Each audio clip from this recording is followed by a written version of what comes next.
Hi everyone, and welcome to the TomWasHere Halloween Haunts channel. We have another review for you. And when I say review, it's more review slash discussion slash me rambling and coming up with, things I want to talk about. But this is Fright Farm, Smithfield, PA. And thanks so much for Fright Farm and then the cast and crew and everybody for having us out. But we're going to get into kind of Fright Farm just as a quick review. The video just went up today on the TomWasHere channel. And this video will hopefully be up in the next coming days, if not as early as tomorrow, to discuss kind of, my deeper feelings on Fright Farm. They did invite us out, but the ticket prices, because I like to go over this, sometimes I'll go over this in the main video, sometimes I won't. In this circumstance, I'll go over it here. We went on a Friday night. The normal Friday night general admission pricing is $35. There is an express pass. It is $65. So definitely a little bit on the higher side as far as haunted houses, but it does have a location that is nearby other haunted houses. So as the season wears on, as it gets busier in the season, if it's something where you want to do kind of multiple haunts in one night, and this is one of them, I highly recommend the express pass to do that. Having said that, I do feel you get a lot of value for this experience at Fright Farm because there's a whole bunch to do there. Beyond the haunt itself, there is a giant bit of midway games. There's a lot of different varieties. There is, you can break glass bottles with baseball. You can do axe throwing. They have a spinning wheel, that you can win things and you could potentially eat a bug. There's a buried alive. There's a few escape rooms. There's a couple other games, one with like jelly ball targets, one with hitting bats into a basket that a skeleton's holding. So quite a lot of activities there in the midway. Plus there's some photo ops, some things like that. When you get into the main area, there's a large stage, and generally, at least in the couple years that we have been there, a band performing all night. So live music, there's some burn barrels, there's some other type stuff, there's some picnic tables set up, and it's a nice atmosphere. I think there's also certain things where you can get like a VIP like fire or something like that, like a little bonfire section. We didn't really explore too much of that, but I think that is an option as well. They also have a sprawling gift shop. It's a massive gift shop. And the crazy thing is that the one thing I can say is I work in promotional products. So I always said if I had something where I would sell merch, I'd sell every type of merch imaginable if I could afford it, because you don't know what everybody's going to buy. And I will say in regards to Fright Farm, I swear they have every type of merch available. Not just your hoodies, your shirts, your sweatshirts, with all types of different variations on the Fright Farm logo. I saw a MASH one, I saw a Barbie one, I saw all types of different stuff. But I saw sweatpants, visors, flip-flops, beanies. They have everything you can imagine at this gift shop. And kudos to them in that regard, that you can do that because, like I said, you never know what someone is going to buy. So I always, I do probably the biggest haunted house gift shop of any haunted house I've ever been to. I'm almost certain that's correct. I really have to rattle my brain here, but I think that's correct. But yeah, so really, really big. And then right next to, on the other side of that gift shop, is the pizza shop. And their pizza is awesome. Their pizza it's $7 a slice. And those slices are absolutely massive. Like bigger than my head massive. So not just the pizza place. Then, they have pizza. They have the pepperoni rolls. A couple other things there. I saw some popcorn and stuff. And then they have another like snack bar type in the main kind of concourse area where they have chicken sandwiches. I know they had burgers last year and fries last year. I regret actually not getting the fries this year because I had them last year and they were amazing, but I was basically done for after that pizza, after I ate that whole slice of pizza. I was the only one in my group to do so. But yeah, it was an incredible piece of pizza. Like I said, it was as I said in the other video, it was like a crispier crust. It wasn't droopy. I don't like pizza that's soggy or droopy. I like one that has some substance to it, and this one definitely does that for sure. Now, getting into the haunt portion, we met up with PJ, who was our haunt host for the evening. He is on the barn. His character name is Infested, something like that. I'm blanking. If I butchered that, let me know in the comments. You can yell at me. You can take me back to the Slaughter Hollow and do with me what you will. But I was talking to him for a while, and then ran into Kirk and Brett from Unlock the Adventure Escape Experience, of which I did their escape rooms up in Titusville. They had come down to check out Fright Farm themselves. So we ended up grouping together along with Brett's wife, Nikki. We ended up grouping together and going on to the haunt. Now, the haunt itself, if you've never been, is sprawling. It's massive. It is a college campus of scares. It is big. It's disorienting. It feels tough to navigate around. One turn and you're lost, like any good college campus. But no, it is really, really massive. And it starts with the hayride. And the hayride, goes through different scenes. It wasn't all that different from one. There was a couple things that were different from last year. But definitely some similar. There were some, you go through, there's like skeletons, there's a cemetery, you go through these various towns, a couple different barns where they have some scenes in there. But, even just those actors that are on there, there's, quite a few actors working just the hayride portion. And you think, well, if there's that many people doing the hayride portion, then when you get through this lengthy walkthrough, how many are the people in there? There's so many people in there. I'd be curious on a given night. In fact, maybe someone who works there can let me know.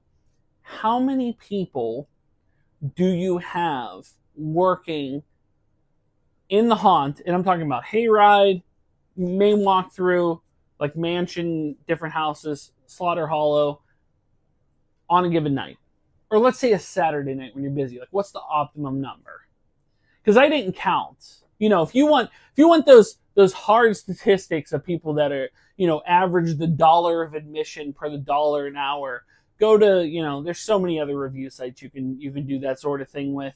For me, it's just my experience. This is kind of what, I'm going through, my ramblings, things that I find interesting, and then I relay them to you, and then you can decide to do with them what you will. But I'd be fascinated to know how many people they have, because it's quite a few. But going through the hayride, the hayride's a great start. The one thing I will give hayride credit for is that there's some things of people that they jump onto the hayride.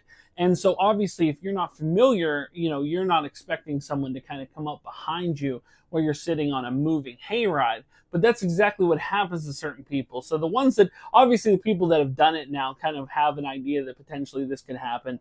But the people that are, like my son wasn't there last year, and he had never experienced it. So, was not expecting someone to board the hayride and come up right beside him and do it. So I think that did give him quite a startle. And he tends to try to no-sell things.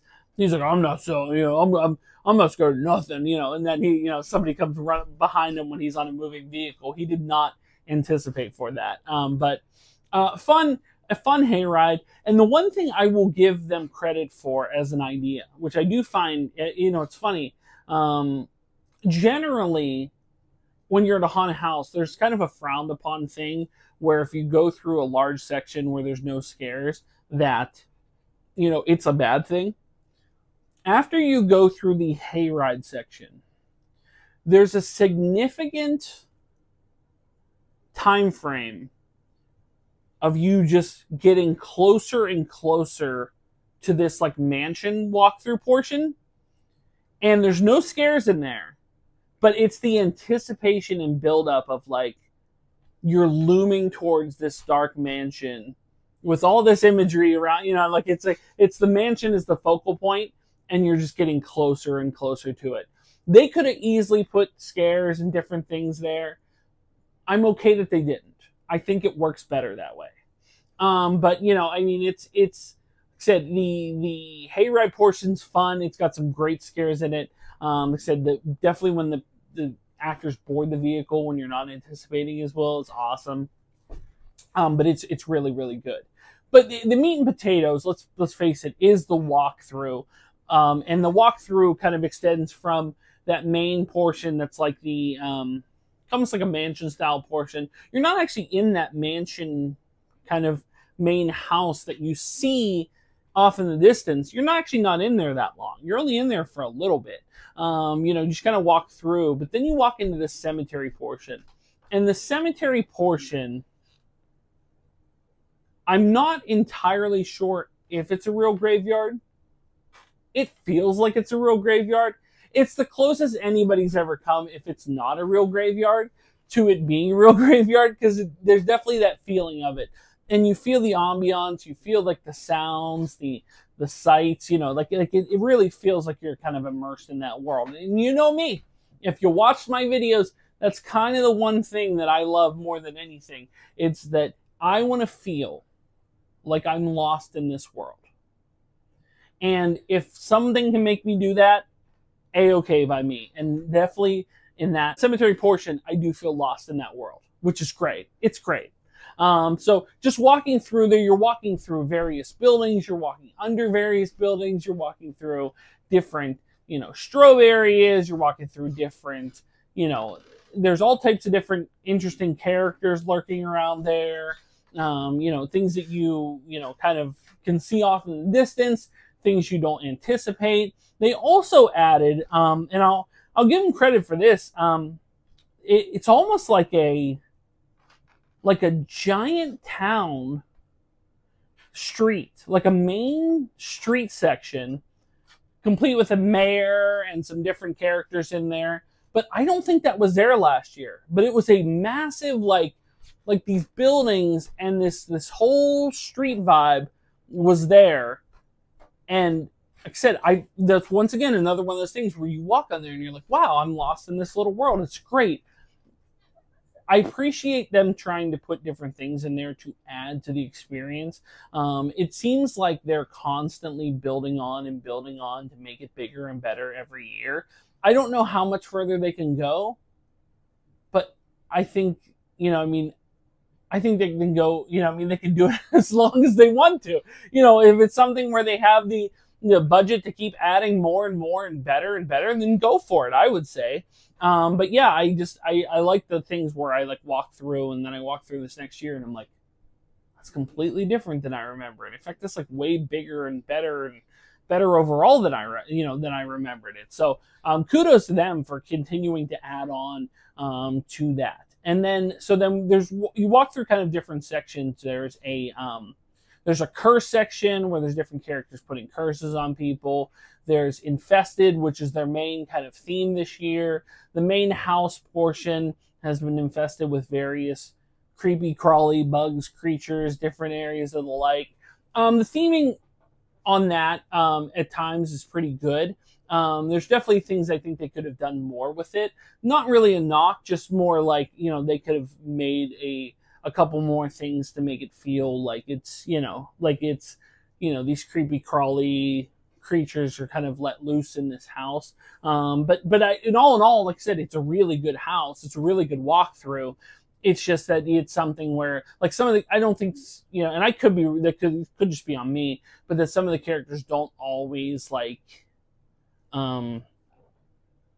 hit the same theme as the main theme section. Obviously, some of them are reacting specifically to them being bugs in the house or dealing with bugs, whilst others are just kind of doing their own thing. The one I particularly liked last year, and especially this year, is the girl that's in the kind of the basement. It's almost like an alley kind of. It's a basement portion, but it's almost like an alleyway, and she's asking for change, and she immediately went and grabbed her guitar, or what, I don't know if it's a guitar. It was like a smaller, maybe not ukulele or something of that nature, and walked down the hallway after us, begging my friend Matt for $1.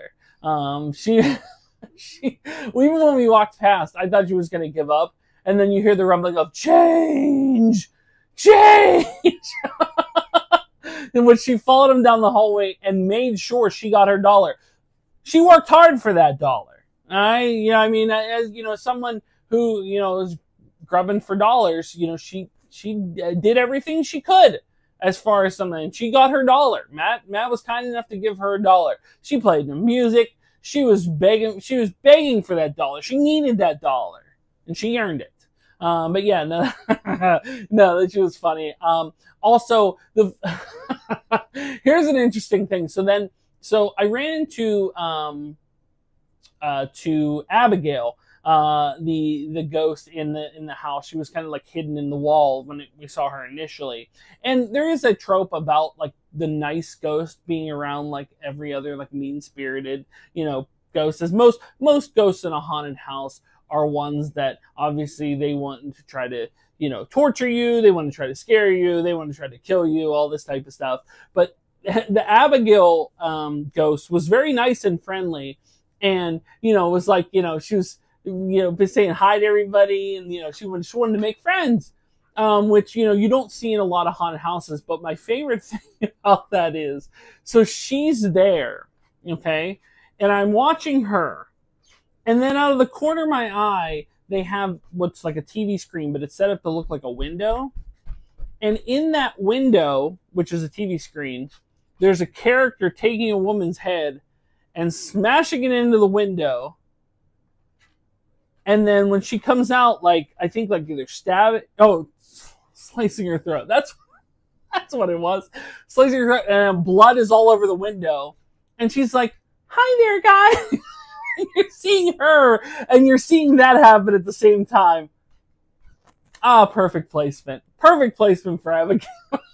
The nice ghost versus the window where someone is being slaughtered behind her.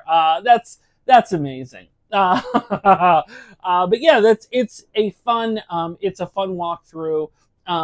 It's interesting. I used the light this year. I hadn't used the light in the past.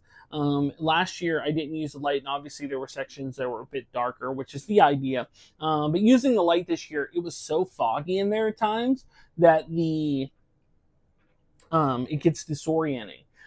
So if I'm looking so I don't always like look through like the camera when I'm walking through. Sometimes I'll just like be holding it. And yeah, going back and watching some of the footage, I'm like, wow, this is like tough because the fog is dense and everywhere. It made it tough to navigate, but that's kind of what you want in a haunted house. But there's a lot of moving parts in that house, things that I would like to explore. I'd like to actually do a behind the scenes toward it, because I know there's things I miss in there, because obviously I'm trying to film. I'm trying to react to what my friend Matt's doing. I'm trying to react to who's in front of me. I'm trying to, interact with the actors and do that stuff. I'm also giggling like an idiot like I do. So there's a lot of moving parts in these videos. So I do feel I missed some portions of the house that I would like to see more of. It'd be cool to do like something behind the scenes there, especially given that it's just so massive. The main room, which they apparently change out every year. Last year, I'll be honest, I kind of loved. It was like a theater scene, and you'd go down the stairs, and there was like seats there. There was a balcony. There was, different characters in there. There was a girl dancing on stage, kind of like an old like 1920s era, maybe like something like a, like a. I'm gonna say vaudeville or something like that type show. In my mind, it's vaudeville, but I'm sure there's some other name for it. But just a cool, like, it had a cool vibe to it. Now this year there was like more like a Yeti themed with the snow, and the effect was really nice and cool. I did make me miss the theater scene though, but I do know they change it up every year. It's not that the Yeti one was bad. It's just there were less actors in that area than there was last year. But they did have the actor I did like in the one was the guy that was the trapper, the headless shotgun. Because when I came through the kind of the backstage area, that was the backstage area for the theater last year. They had the moving floors. And so I saw him standing there, and I'm like, what's he doing in there? And I see him pull out his big like shotgun, his massive like elephant guns type shotgun. And I was like, ooh, ooh, ooh. And then I tried to like move fast, but I realized I was on the slippy floors and I almost destroyed myself. But no, it's a fun walkthrough, and I do appreciate that he snuck up on me and shot the Yeti through the thing, and all I saw, if you watch the camera thing, is just the barrel of the gun going the one way. Yeah, it's like I said, a whole bunch of fun in there that I had. And then the last edition was the Slaughter Hollow, and I have to give credit. Me and my son talked about this on the way home, and I have to give credit. If there's an MVP of Fright Farm this year, because what I'm doing is I'm trying to give MVP honors to at least someone in every haunt this year, and it's someone that I feel has the hardest gig. And I think I identified her. She's in Slaughter Hollow, and she's the girl that is pleading for her life at the start of Slaughter Hollow. I'm not going to go into great detail, but let's put it this way. She has to put on this performance probably every few minutes for hours in an evening. And she convinced me. I felt bad. I felt bad for her. I wanted to do something. I wanted to stop them. Couldn't. Wanted to. That's the thing. If you can get an emotion out of someone, as someone acting, you've done your job. And she was fantastic. But yeah, I feel so bad for her now, and I realized she was acting. My son was like, wow. He's like, afterwards, he's like, that girl was really intense. And I'm like, yeah, that's great. I was like, and he's like, I felt bad for her. I'm like, I know, right? We wanted to do something. We wanted to save her. But no, Slaughter Hollow is it's a fun ending to it. It doesn't really like mesh like other, like if you're looking for like a set theme throughout the entire haunt, Fright Farm isn't exactly that, but it doesn't really have to be either.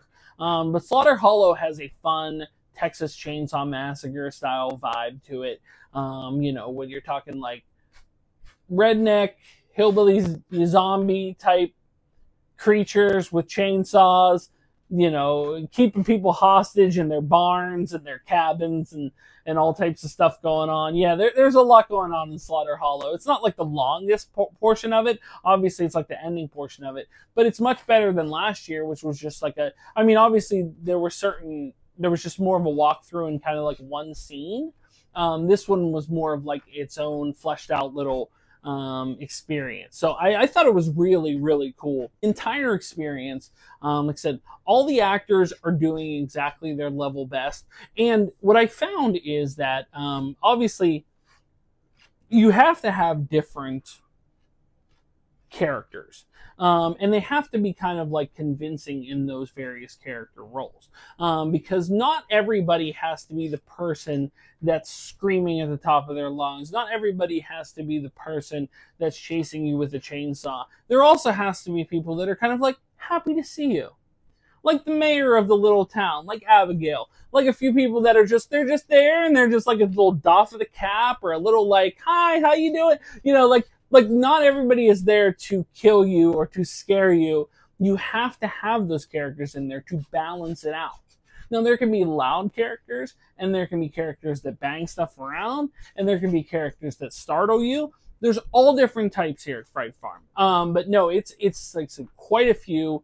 The cast and the crew are great at what they do, and the environment brings you into this world and kind of like envelops you in this moment. So I had an absolute blast at Fright Farm. I really love it there.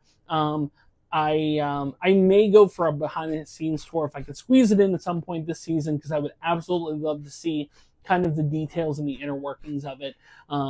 It's just, you know, I'm trying to, with haunts this year, go through these experiences of what goes into a haunt, what goes into scare acting, what goes into makeup, what goes into putting this thing together, what goes into, you know, seeing the finished product, but not in the nighttime, but in like a daytime walkthrough to see kind of what this, you know, what the incredible work is that went into this haunt, and then sometimes the months or years it took to put these haunts together. I'm just fascinated by the aspect of it. So let me know your thoughts on Fright Farm. Did you like it this year? Did you go this year? Are you planning to go this year? Let me know your thoughts in the comments down below. But guys, thanks so much for watching. If you are new here, make sure to like, share, and subscribe. If you'd like to support me on Patreon like John Bailey did, you can do so. Link is in the description below. If you'd like to buy a t-shirt, a TomWasHere t-shirt, you can do so. It's Spreadshirt, as well as links to my eBay store, Facebook page, Instagram, TikTok, and the Pennsylvania Autograph Collectors Association. Links are in the description below. Fright Farm 2023 in the books. I dug it. I thought it was awesome. I love the Midway games. Their pizza was amazing. Their entire experience was awesome. And it was a fun night out. You could definitely spend a whole night there. Thanks so much for watching. And thanks for visiting the TomWasHere Halloween Haunts channel. Make sure to subscribe because there are more reviews and walkthroughs coming soon. But I'll see you guys in the next video. But until then, bye everyone.